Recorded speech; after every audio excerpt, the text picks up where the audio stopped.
She stood barefoot in the dust, trembling. Her uniform was torn, her lips cracked. The smell of gunpowder hadn't yet faded from her skin. A young Japanese comfort woman, no older than 18, stood frozen in the noonday sun, surrounded by men in wide-brimmed hats, American GIs from Texas, who rode into the makeshift holding camp like they were entering a saloon. One leaned forward, cocked his head, and said, "Take off your—" She flinched, eyes wide with shame. But what he said next stopped time. "Boots. We'll find you some that actually fit." Silence. Then another soldier knelt and held out a pair of socks, fresh and folded. The girl bit her lip and looked down. Her boots were soaked in blood, her heels blistered raw. No one had spoken to her with that tone in months. Not orders, not threats, just kindness. And when she looked up, she wasn't the only one crying. The silence that followed wasn't peaceful, it was disorienting. The young women stood among the ruins of the jungle compound, clutching scraps of cloth to their chests, unsure whether they were prisoners or survivors. They had heard the bombs fall, heard the shouting in Japanese, then gunfire, then nothing. When the doors of the brothel had burst open and the last officer fled into the night, they remained frozen. Not out of loyalty, but because they had nowhere else to go. They waited, huddled in corners, expecting either rescue or retribution. Days passed like that, time melting into sweat and hunger, until the Americans came. It was Saipan. Summer. The heat made everything shimmer. The ground was cracked and red. Most of the soldiers were barely out of boyhood, their uniforms streaked with dust, their boots worn from jungle marches. But their weapons were real, and so was the tension in their shoulders as they approached the compound. Intelligence hadn't told them what they'd find here. All they knew was that this was a former Japanese military outpost, and it was marked as Comfort Facility. No one had explained what that meant. Not really. The word sounded innocent, even polite. What they saw was anything but. There were nearly 20 women inside, most barely in their 20s, a few still teenagers. None wore full clothing. Some didn't speak at all. They stared at the Americans like ghosts, flinching from every sound, expecting fists or worse. One of the medics would later write in his journal, "We walked in with rifles up, we walked out with our hands shaking." Because what they found wasn't an enemy. It was a graveyard with beating hearts. The comfort station had been abandoned days earlier. Japanese officers had fled under cover of night, leaving the women with no food, no water, and wounds that still hadn't healed. Some limped, some bled. A few clutched each other like they might vanish if they let go. In another war, these women might have been celebrated as survivors. In this one, they were inconvenient evidence, living proof of what the Empire had done. Trained to obey, broken to serve, then discarded when the tide turned. Some of the Americans had expected combat, others expected surrender. No one expected shame to fill the air like smoke. One soldier later said the silence in that compound felt heavier than gunfire. The Americans didn't know what to do at first.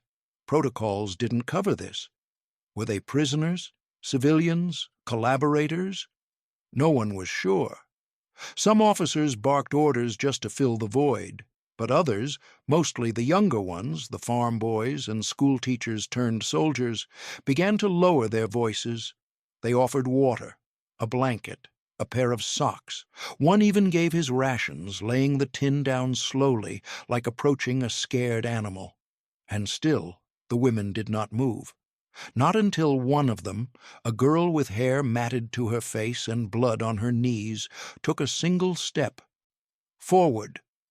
Her legs shook, her arms trembled, but she stood. Then another followed. And another. That was the beginning. In the days that followed, the comfort station was transformed into a holding zone, not a prison, not yet a hospital, something in between. The women were processed, examined, bathed. Some had infections, some were pregnant. One died from internal injuries the third night. Her name was never known. She was buried behind the barracks beneath a simple wooden cross. Word began to spread through the American camp. "Did you hear?" one soldier whispered. "They weren't fighters. They were used." It was hard to say the words aloud, harder still to look these women in the eye and understand they were victims of the same war, but from another side. And slowly something began to shift. The rifles were still there, but no longer pointed. The guards still patrolled, but they started to greet the women with nods instead of stares. Someone found a box of old army boots. "Take off your—" a soldier began, then caught himself. "Your boots," he said. "We'll find some that actually fit." The women didn't smile, not yet, but they looked up, and for the first time they didn't flinch. That small gesture, eye contact without fear, meant more than any rifle lowered or bandage wrapped. But to understand its weight, you have to understand where these women came from. They hadn't simply wandered into war. They had been taken, some by lies, others by force. Girls from Korea, China, the Philippines, and even rural Japan were promised jobs in factories, hospitals, or as secretarial staff. Recruiters told them they'd be helping the war effort, earning money to send home. Some believed they'd be serving tea in offices. Instead, they were packed onto trucks, then ships, and finally into wooden barracks lined with straw mats and red lanterns. That's where the illusion ended. The Japanese Imperial Army called them comfort women, a bureaucratic term, clinical, efficient. It erased what they really were, young women, often barely out of school, reduced to tools of morale. Inside the comfort stations, their days were structured like any military operation. There were schedules, quotas, and punishments. Each girl was assigned a number, not a name. Names made people human. Numbers could be replaced. At sunrise, they were inspected. At night, they were inspected again. Meals came on trays, flavorless and cold. Sometimes there was rice, sometimes only broth. After each man, they were required to clean themselves quickly. If they bled, they were punished for failing to serve. If they cried, they were mocked. If they resisted, they were beaten. One woman from Kyushu once told an American interpreter, "I lost count at 50. When he asked what she meant, she simply pointed to herself and said, "Per day." He stopped asking questions after that. There was no privacy, no rest, only routine. Some women tried to keep journals. The pages were often confiscated. Others tried to whisper prayers at night, but silence was demanded. One Korean girl was caught hiding a photo of her younger brother. It was burned in front of her. "You are no longer someone's sister," the officer said. "You belong to the emperor now." And yet they survived. Day after day, week after week. With skins split and spirits crushed, they found ways to hold on to something, anything. A lullaby hummed under breath. A secret name carved into a wooden bedpost. A single word in their mother tongue passed like contraband from bunk to bunk. Home. But when the empire fell, it did not bring freedom. When Japan surrendered, the officers disappeared first. Some vanished into the jungle. Others committed suicide. The women were left behind, unarmed, undocumented, unrecognized. There was no triumphant liberation, no cheering in the streets, just the same heat, the same walls, and now an emptiness that settled like dust. When American soldiers stumbled upon these stations, they didn't know what to call them. There were no orders for this. No training manual covered what to do when your enemy turns out to be a girl in a torn uniform who looks barely old, enough to vote. Some commanders labeled them as enemy auxiliaries. Others filed them as civilian detainees. A few, unsure and overwhelmed, referred to them only as non-combatants of unknown classification. But the women knew exactly what they were. Not soldiers, not spies, not prisoners of war, just forgotten. Even after the showers and food, even after the medical care and guarded barracks, the weight of invisibility clung to them. They were no longer in chains, but neither were they free. When asked to sign papers, they hesitated. When offered pencils to write home, many refused. "Who would read it?" one whispered. "I don't exist anymore." And still, some tried. A few scribbled their real names onto scraps of paper. Others drew maps of their villages from memory, as if retracing the path back might make it real again. One night, an American chaplain passed by the barracks and saw a young woman on the steps, staring at the stars. He asked her name. She paused, then said softly, "Number 37. He shook his head. "No, I didn't ask for your number." She looked at him then, not with fear, but with something more painful. Hope. "My name is Aiko," she whispered, and then she began to cry. Not from pain, not even from shame, but from something far more destabilizing, being called by her name. For weeks she had answered only to commands barked in languages she didn't understand, or to nothing at all. A name was dangerous. It meant you still existed. It meant someone saw you. And now, in the strange stillness of captivity, in a camp built by former enemies, someone had spoken to her like a human being. That shift, so small, so quiet, was almost unbearable. The next morning the Americans began processing the women. They called it a medical intake, but no one explained what that meant. Trucks rumbled up to the edge of the compound, and the women were told to climb in. There were no chains, no screaming, just firm voices and the click of clipboards. Some resisted, others obeyed out of habit. When they arrived at what had once been a Japanese clinic, now a field hospital draped in olive canvas, the first thing they noticed was the smell. Not blood, not sweat, but soap, sharp, clean, floral. Inside, the air buzzed with low voices and clinking instruments. American nurses moved between cots, their hair pinned tight, their eyes scanning every face with clinical precision. A few women braced for pain, for exposure, for another humiliation dressed up as treatment. But the nurses said things softly, gestured gently. One knelt beside a girl whose leg was wrapped in a soiled bandage. "Okay," the nurse whispered, touching her arm. The girl flinched. The nurse didn't pull back. She waited. "Okay," she said again, not as an order, but a promise. Then came the moment no one was ready for. They were led to a room tiled in white, where steam curled toward the ceiling and towels were stacked in neat bundles. Showers, real ones. Not buckets of cold water or harsh scrubs under watchful eyes. Just clean, running water. One medic stood by the door, holding out bars of soap like communion wafers. The women stared. No one moved. The first to step forward was Aiko. She took the soap, turned it in her hand. It smelled like something she couldn't name, something that reminded her of home, her real home. Before the recruiters, before the brothel, before the war.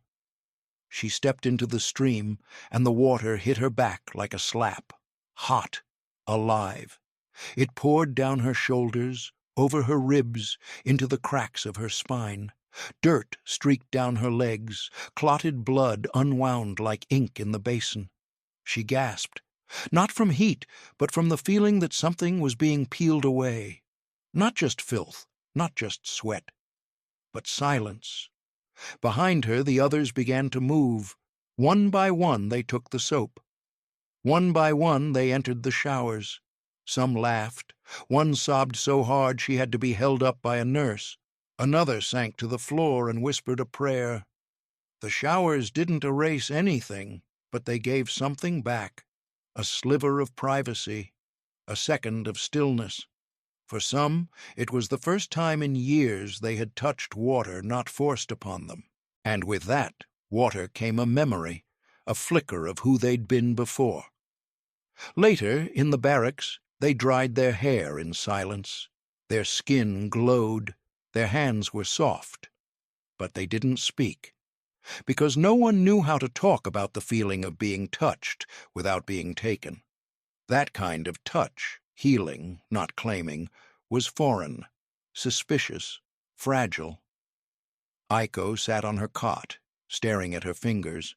They smelled like lavender. She rubbed them together and tried to recall the last time she'd felt her own skin without fear. The memory didn't come, but the scent lingered. The soap had left a mark no scars could cover, and for the first time she slept without dreaming of footsteps in the dark. The next morning, sunlight spilled through the slats of the barracks wall like gold threads unraveling across the floor. It was quiet, not the silence of fear, but something gentler, more uncertain. The women stirred slowly, their bodies cleaner, their wounds dressed, their hair no longer matted. For the first time, some looked at one another, not just to measure danger, but to search for recognition. Beneath the uniforms and scars, were there still girls hiding? Were they still daughters, sisters, people?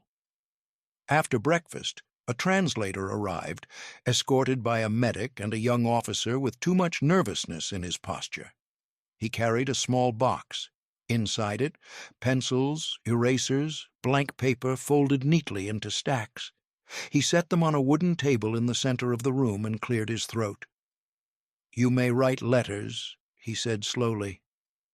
"To your family, if you wish." A few women blinked. One murmured something under her breath. Another crossed her arms and looked away. No one moved. The translator continued, trying to find the right words. "You can tell them you're alive, that you're safe. We will try to send them." Still, no one reached for the paper, because safe was not a word that lived in these walls, not yet, and alive felt like a question, not an answer. The offer should have felt like a miracle, but instead it felt like a test. Right home? Where? What home? For many, the concept of home had died in the same moment they boarded the first truck, the first boat, the first boxcar that took them away. Aiko sat on her cot, staring at her hands again. They still smelled faintly of soap. Her fingers itched toward the paper, but her mind couldn't summon an address. She didn't know if her village still stood, if her mother still lived, if her name was even remembered. What would she write? She wasn't alone. Others looked at the paper as if it were a minefield. To write was to feel, and to feel meant reopening something they had kept locked for too long. Eventually, one girl, thin, with bruises still purple on her collarbone, took a pencil. Her hand shook. She wrote slowly, as though unsure of each letter. Then another woman followed, then another. The letters were brief. Some only a few lines, others filled the entire page, but they all carried a strange weight, hope wrapped in suspicion. What the women didn't know was that each letter would be screened. The Americans, adhering to both military protocol and international agreements, would pass them through censors. Japanese intelligence, what was left of it, would intercept some. A few would be translated, studied, copied, and then burned. Others would disappear without explanation, but one letter would survive. It was written in neat, careful strokes by Aiko. In it, she did not describe the camp. She did not recount the shower or the food or the American guard who nodded at her that morning. She simply wrote this: "Mother, I am alive. They feed me. They treat me like a person. I do not understand." That line was flagged, copied, circulated among Japanese officers who read it with furrowed brows. To them, it was more dangerous than any confession, because it carried not just information, but doubt. To say that the enemy treated you like a person was to unravel the very story of the war. It cast a shadow, not just over one side, but both. Back in the barracks, Aiko folded her letter and set down the pencil. She didn't smile, but she didn't cry either. Across from her, another woman whispered, "Did you write to them?" Aiko nodded. "What did you say?" She paused. "Enough." But for some, even that was too much. They weren't ready to write, to speak, to believe. For every letter sent, there was a silence held. And for one woman, silence wasn't just a defense. It was her final line of resistance. It happened at the mess tent, a dusty clearing lined with canvas tables and benches. The American cooks, already overwhelmed feeding their own, had started preparing separate trays for the women. Rice when they could find it, canned vegetables, sometimes bread, biscuits, mostly dense, dry, but warm. It was more than the women had eaten in weeks. But when the soldier approached the line that morning, offering a tray with a folded napkin and 2 soft biscuits, one woman stepped forward with her shoulders drawn like a blade. She didn't say thank you. She didn't bow. She slapped the biscuit from his hand. It hit the dirt with a thud, crumbling. "What do you want from me?" she hissed, her voice sharp, jagged. The English was broken, but the meaning was clear. The young soldier froze. He was no older than 20, maybe less. Back home, he had stacked shelves at a hardware store. He had never seen war until 6 months ago. Now he stood in front of a woman who looked at him not with fear, but with fury. She saw the uniform, the flag, the food, and read it all as threat. He didn't speak. He didn't argue. He just picked up the tray, set it back on the table, and gently pushed it toward her. Then he stepped back. She didn't eat that day. Her name was Emmy. She hadn't spoken more than a few words since arriving at the camp. Others whispered that she had once tried to escape the comfort station and was punished so badly she couldn't walk for a week. Others said she'd watched her sister be taken away and never return. Whatever the truth, Emmy's silence wasn't passive. It was a wall. She watched the others, though. Watched Aiko nibble on dried fruit. Watched one girl laugh, an actual laugh, when she tasted powdered milk for the first time. Watched the medics pass out apples, and the women devour them down to the seeds. That night, Emmy lay on her cot, arms folded across her chest. Her stomach growled so loud, the woman next to her flinched. Still, she didn't ask. The next morning, the soldier was there again. Same tray, same 2 biscuits. This time, he didn't step forward. He just placed the tray on the bench and walked away. She stared at it for a long time. No one said a word. After the others had eaten, after the noise had quieted, Emmy moved. 1 step, then another. She picked up the biscuit. It was cold now.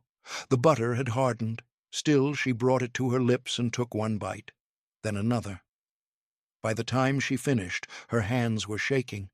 It wasn't just food, not to her, not to any of them. Food had always come at a cost. In the stations, meals were rationed by obedience. You earned your rice by how still you could lie, by how little you screamed.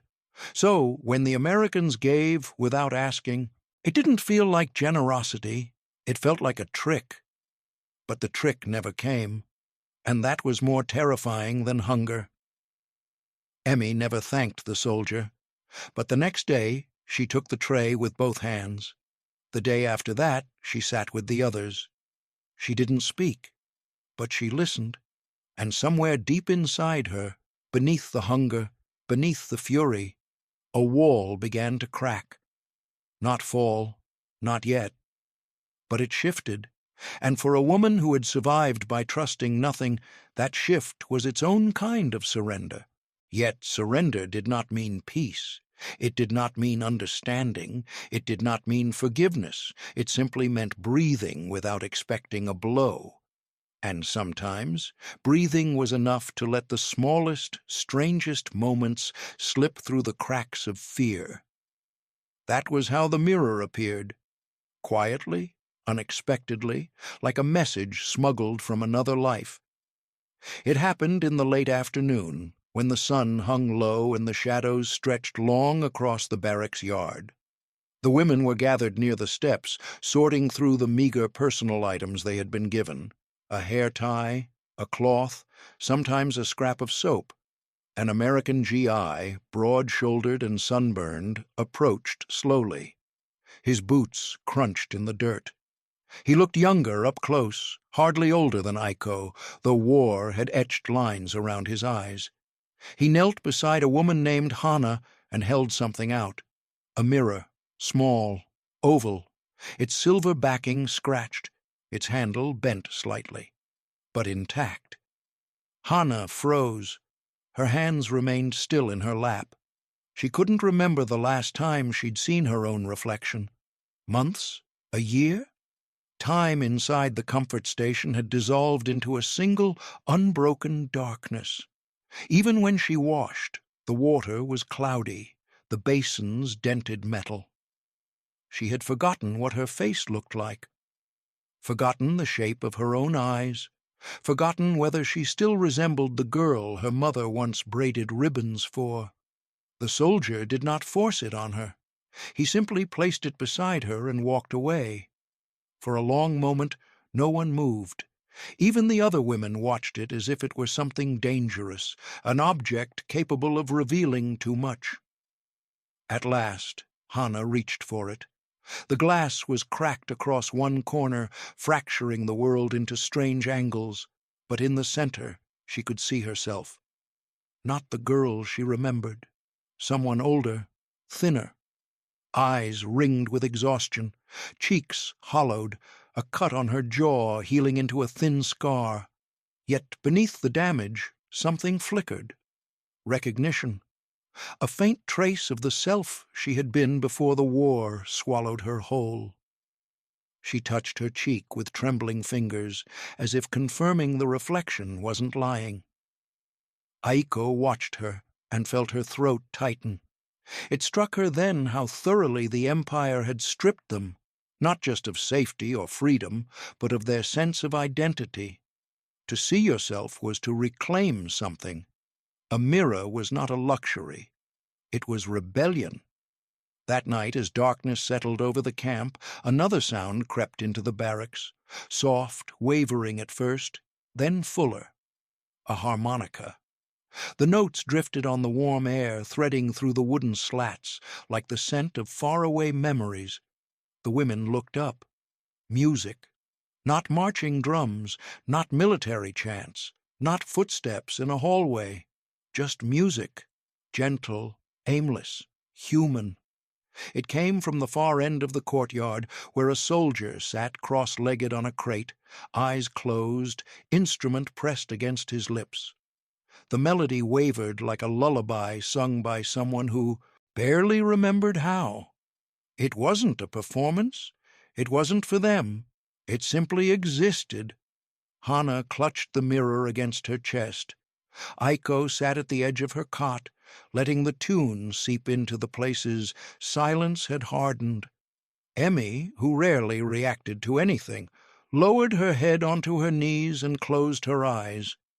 The harmonica played on. In another world, before the war, before the lies, before the uniforms and the numbers, some of them had heard music like this. In market stalls, in festivals, in family homes lit by lanterns. It woke something fragile inside them, something almost lost. Joy. Not loud joy, not carefree joy, but a quiet blooming, like the slow opening of a flower in ruined soil. For a moment their bodies, scarred, starving, shaking, felt less like battlegrounds and more like places where life could still ripple. And when the final note faded, no one spoke. They simply breathed, each breath shaped by the impossible truth that even in captivity, even after everything, beauty could still find them. It was that beauty, quiet, uninvited, and wholly human, that made what came next feel so strange. He walked into the camp like he didn't belong there, tall, lanky, with a crooked grin and a voice that curled like smoke through cottonwood trees. His uniform was regulation, but he'd tied a bright yellow scarf beneath the collar, sun-bleached, fraying at the edges, defiantly personal. He tipped his cap too often, said ma'am like it was second nature. The others just called him the Cowboy. He came from Amarillo, though few of the women knew where that was. He said it like a promise, like if you squinted hard enough across the Pacific, you'd see horses kicking up dust and a jukebox humming somewhere in a roadside diner. Most of the soldiers stayed behind the lines, speaking only when necessary. But not him. The Cowboy had a way of lingering, just long enough to ask questions that no one expected, and wait long enough for an answer that never came. One evening, while the women sat under the slanting light of dusk, he approached Iko. She didn't flinch anymore, but she still didn't speak much. He squatted down across from her, arms resting on his knees, and asked softly, "Can you teach me a Japanese word for peace?" She blinked. "Peace," he repeated, like, "no fighting. Calm." She looked at him for a long time. Her mouth parted as if a word might come, but none did. Instead, she whispered, "It does not exist." He didn't correct her. He didn't laugh or press. He just nodded like he understood something even she hadn't said. That moment cracked something invisible, because for so long both sides had believed a lie, that they were nothing alike, that the enemy was monstrous, that kindness was a weakness, and dignity could only exist on one side of a rifle. But here was a soldier asking for a word, not demanding one. And here was a woman who had lost everything, telling him that even language had limits. The next day the Cowboy returned.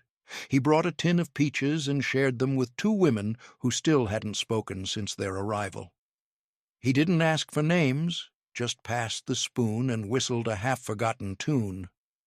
One of the girls laughed, just once, quick and embarrassed, but it echoed like a bell in the stillness. What the Cowboy represented wasn't just odd manners or bad jokes. It was something neither side had expected: humility. It was a soldier who didn't carry his nation's pride like a sword. It was a man who wasn't trying to fix them or interrogate them. He was just there. The women didn't talk about him much, but they watched. They listened, and slowly they began to notice something unsettling. The mythologies were crumbling. The Japanese Empire had promised glory and sacrifice. The Americans had promised freedom and power. But here, in this strange desert camp, there were only people.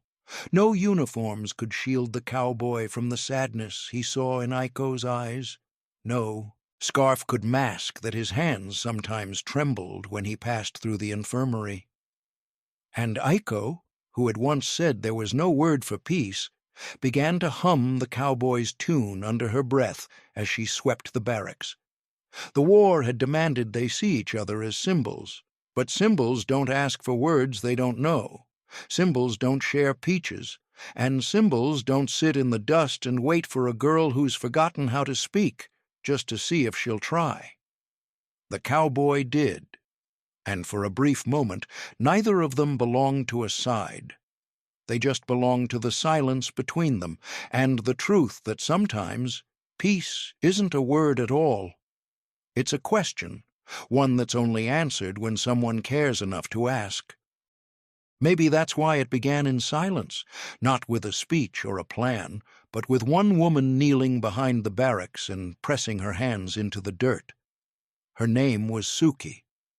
She hadn't spoken more than a few sentences since arriving, but she moved with quiet purpose. And that day, as the others rested in the shade, she slipped behind the far corner of the compound and began to clear a patch of ground with a flat rock and her fingers. It wasn't allowed. No one had said so explicitly, but the rules were clear enough.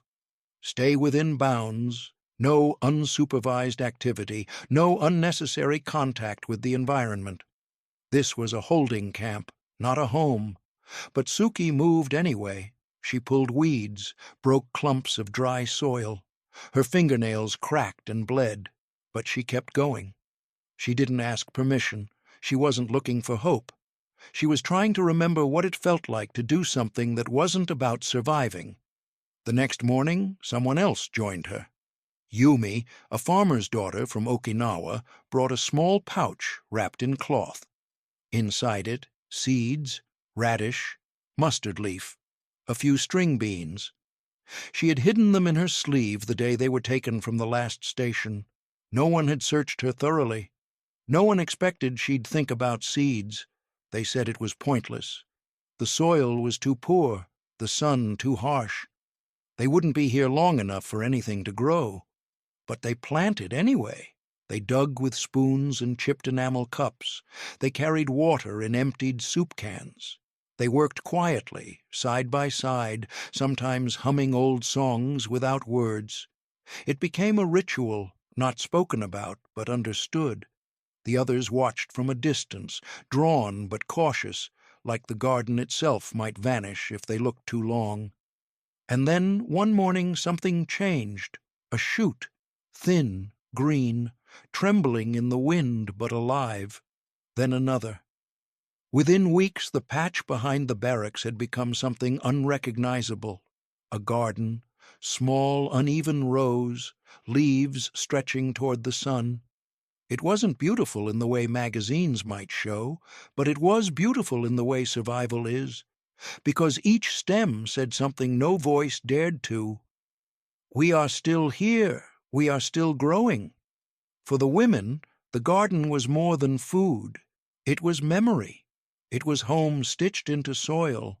It was the smell of their mothers' kitchens, the touch of earth that hadn't been claimed by boots or bullets. Some carved tiny markers from wood. Others whispered to the plants as they tended them, as if language could help them grow stronger. Then, one day, the soldiers saw it. 3 of them, walking the perimeter, stopped just outside the fence. They didn't shout, didn't radio it in. One leaned on his rifle and tilted his head. "What is that?" he asked. The others shrugged. They stood there a moment, watching. The women tensed. Would they be told to stop? Would the plot be raised? But the men said nothing, just nodded and walked on. That silence felt louder than any warning. It was permission without pride, a recognition that something sacred was happening, something better left untouched. By then, the garden had already begun to change the camp. The women smiled more, even if only briefly. They took turns watering. They shared stories about their villages, their mothers' recipes, their fathers' harvests. The patch of green was no longer just a garden. It was a map back to the people they used to be, and maybe, just maybe, a path to the people they still could become. If you're still with us and this story moved you, don't forget to like the video and leave a comment below. Tell us where you're watching from. We'd love to know. But maps can only guide you to places that still exist. And when the war officially ended, when the radios crackled, when commanders shouted orders, when the Americans lowered their weapons and the Japanese Empire finally collapsed, the women of the camp learned a truth more painful than any wound they carried. Some places cannot be returned to. Some homes cannot be reclaimed. And some wars do not end just because politicians sign a document that says they must. The announcement of VJ Day brought cheering to the American barracks. Flags unfurled. Someone fired a celebratory shot into the air. The soldiers laughed and embraced, tasting the sweetness of survival. But on the far side of the camp, the women watched quietly, unable to join the jubilation. Freedom, for them, was a question without an answer. What did it mean to be repatriated when your country had written you out of its story? When your family might refuse you? When your name, your real name, felt foreign on your own tongue? Within days, officials began preparing transport lists. Repatriation, they called it, as if returning the women to their homelands could restore them to the lives they had before the war swallowed them whole. But the truth was crueler. Many of the women had been taken from villages that no longer existed.